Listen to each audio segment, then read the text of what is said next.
विजय वडेट्टीवार बोलतायत, जाऊया थेट. वगैरे अशा प्रकारचे चितवणीखोर मंत्री करत होते भाषण.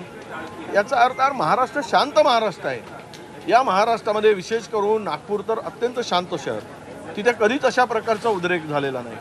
पण काय RSSचं हेडक्वार्टर आहे तिकडे, ताजुद्दीन बाबांचा प्रचंड आस्था असलेलं स्थान आहे.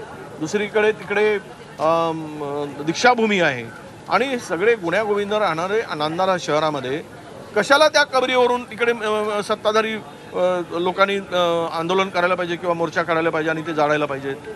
म्हणजे गल्लीपासून दिल्लीपर्यंत तुमचं सरकार आहे. तुम्हाला काय वाटतं ते उकरून फेका ना. तुम्हाला कोण थांबलोय?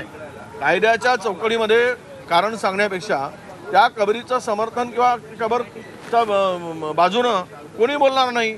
पण त्याच्यातून त्यांना ते काढायचं नाही आहे. तो वाद चिघळत ठेवायचा आहे. कबर जशीच्या तशीच राहावी आणि कबरीच्या नावानं राजकारण करून, हिंदू मुस्लिम करून आपण राजकारण करत राहावं आणि आपल्या मताची पोळी खात राहावी, अशा प्रकारचं एक षडयंत्र यांचं आहे. भाजपचे आमदार स्वतः सांगतायत की पोलिसांना लोक फोन करत होते जेव्हा त्यांच्या घरावर दगड पडत होते किंवा घरं जाळली होती, तरी पोलीस वेळेत पोहोचले नाहीत किंवा त्यांनी फोन रिसीव्ह केले नाही, अशा पद्धतीचा आरोप स्वतः भाजपचेच मंत्री करतात. म्हणजे ती खरं म्हणजे पोलीस का गेले नाहीत याची चौकशी तर झाली पाहिजे, भाजपचे आमदार म्हणतायत. पण ज्या वेळेस हा कबरीच्या संदर्भात आंदोलन होणार होतं, काही हिंदुत्ववादी आमच्या संघटना त्या ठिकाणी ते आंदोलन करणार होते, त्यावेळेस तिथेच जर ते थांबवलं असतं तर हा प्रकार झाला नसता आणि या प्रकाराला सामोरं जावं लागलं नसतं. हे आता स्पष्ट झालेलं आहे.